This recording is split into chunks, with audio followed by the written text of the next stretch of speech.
ఇక కాంగ్రెస్ ప్రభుత్వం తెలంగాణ రాష్ట్రంలో ఏర్పడి సంవత్సరం కంప్లీట్ అయింది. ఈ సంవత్సరంలో 100 రోజుల్లో 6 గ్యారెంటీలని అధికారంలోకి వచ్చింది కాంగ్రెస్ పార్టీ. కానీ ఆ 6 గ్యారెంటీలని పూర్తిగా విస్మరించింది. 6 గ్యారెంటీల్లో ఏ ఒక్కటి కూడా ప్రాపర్గా ఇంతవరకు క్షేత్రస్థాయిలో అమలు కాని పరిస్థితి. సో ఆ ఉచిత బస్సు ప్రయాణం ఒకటి అది మహిళలకు ఇచ్చామని చెప్తున్నారు. అది కూడా పూర్తిగా ఒక కండిషన్ సప్లై విధంగానే ఆ మహిళలకు ఉచిత బస్సు ప్రయాణం అందింది. మేనిఫెస్టోలో చెప్పినప్పుడు ఆర్టీసీ బస్సులో మహిళలకు ఉచిత ప్రయాణం అన్నారు. కానీ అధికారంలోకి వచ్చిన తర్వాత కేవలం ఒకే ఎక్స్ప్రెస్ బస్సులకు మాత్రమే పరిమితం చేసి మహిళల్ని అట్లా కూడా మోసం చేశారన్నటువంటి అభిప్రాయం సర్వత్రా వ్యక్తమవుతుంది. సో వాటితో పాటుగా 6 గ్యారెంటీలతో పాటుగా 7వ గ్యారెంటీ ప్రజాస్వామ్యం ప్రశ్నించే హక్కు కూడా కల్పిస్తామని చెప్పారు. కానీ ఇవాళ ఏదైనా ప్రశ్నిస్తే అరెస్టులు, అడిగితే కేసులలాగా ఆ చందంగా మారింది. ఇందిరమ్మ రాజ్యాన్ని తలపిస్తోంది, ఎమర్జెన్సీ పాలనను తలపిస్తోంది అంటూ ప్రతి ఒక్కరిలో కూడా అభిప్రాయం వ్యక్తమవుతుంది. ఎస్ ప్రదీప్, కాంగ్రెస్ ప్రభుత్వం ఏర్పడి సంవత్సరం అవుతున్నటువంటి ఈ సమయంలో ఈ అరెస్టులు, కేసులు, జైళ్లు ఇదే చందన నడుస్తోంది అనేది చాలా స్పష్టంగా మనకు తెలుస్తోంది, అర్థమవుతుంది కూడా. సో కాంగ్రెస్ ప్రభుత్వంలో నాయకుల్లో, పార్టీ నాయకుల్లో ఎటువంటి చర్చ సాగుతోంది? సో ఇట్లా ప్రజలను అరెస్ట్ చేయడం, లేదంటే ప్రశ్నిస్తే పార్టీ నాయకులను అరెస్ట్ చేయడం, కేసులు పెట్టడం, తద్వారా కాంగ్రెస్ పార్టీకి, కాంగ్రెస్ ప్రభుత్వానికి వచ్చే చెడ్డ పేరు గురించి పార్టీలోనే చర్చ సాగుతోందా కాంగ్రెస్ పార్టీలో అంతర్గతంగా?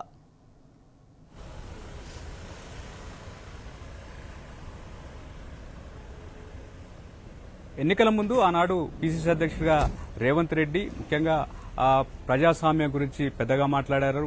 స్వేచ్ఛగా ఉండాలి అంటే కాంగ్రెస్ అధికారంలోకి రావాలి, ఇందిరమ్మ రాజ్యం వస్తేనే ప్రజలు స్వేచ్ఛగా జీవనం సాగించవచ్చు అన్నటువంటి భావనలో ముందు నుంచి అయితే చెప్పుకుంటూ వచ్చారు. కానీ అధికారంలోకి వచ్చిన వెంటనే కొంత హడావిడైతే చేశారు. ప్రగతి భవన్ ముందున్నటువంటి కంచెనైతే తొలగించారు. ఆ ప్రగతి భవన్ ముందు ఉన్న కంచె తెలంగాణ ఉద్యమంలో ఆనాడు ముఖ్యమంత్రిగా కిరణ్ కుమార్ రెడ్డి ఉన్న సమయంలో వేసినటువంటి కంచెను హడావుడైతే చేశారు.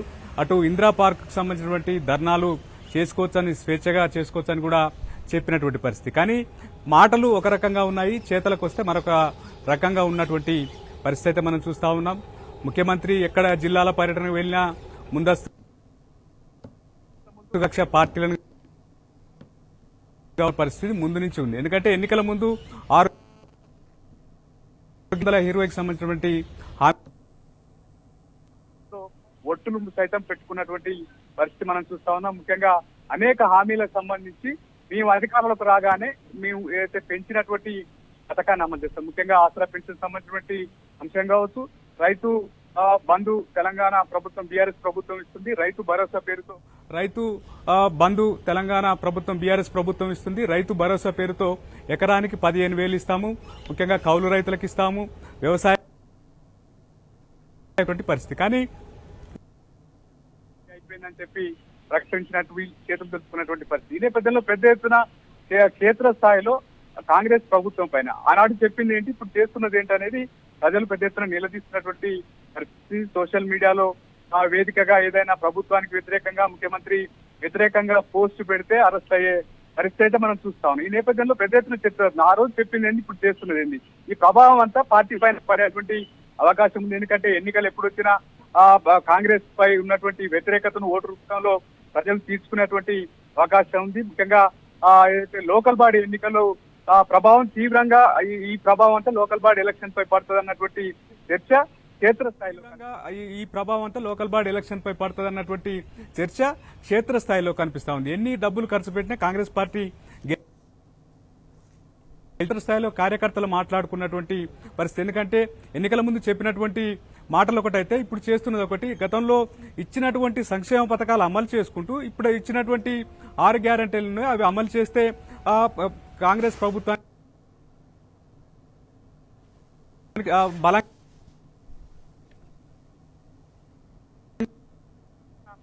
విమర్శలు వ్యక్తం చేస్తా ఉన్నారు.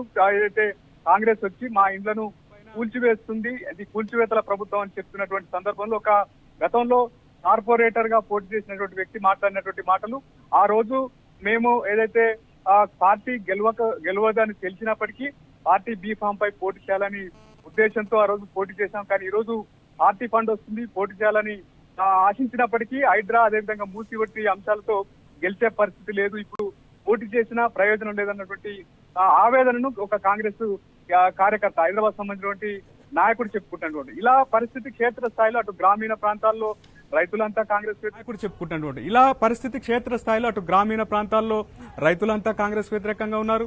పట్టణ ప్రాంతాల్లో కూడా ఇప్పుడు ప్రభుత్వం అనుసరిస్తున్నటువంటి వ్యవహారాలకు సంబంధించి తీవ్ర స్థాయిలో ఆగ్రహంతో ఉన్నారు. దీనికి తోడు ఒకవైపు అరెస్టులు, కేసులు ఏదైతే ఏ రకంగా స్వేచ్ఛగా ఉండొచ్చు అని చెప్పినటువంటి ప్రభుత్వం ఈరోజు ఎమర్జెన్సీ Right. పాలన తలపిస్తున్నది బీఆర్ఎస్ సహా ఇతర వామపక్ష సంఘాలు కావచ్చు, ఇతర సంఘాలన్నీ ఆరోపిస్తున్నాయి.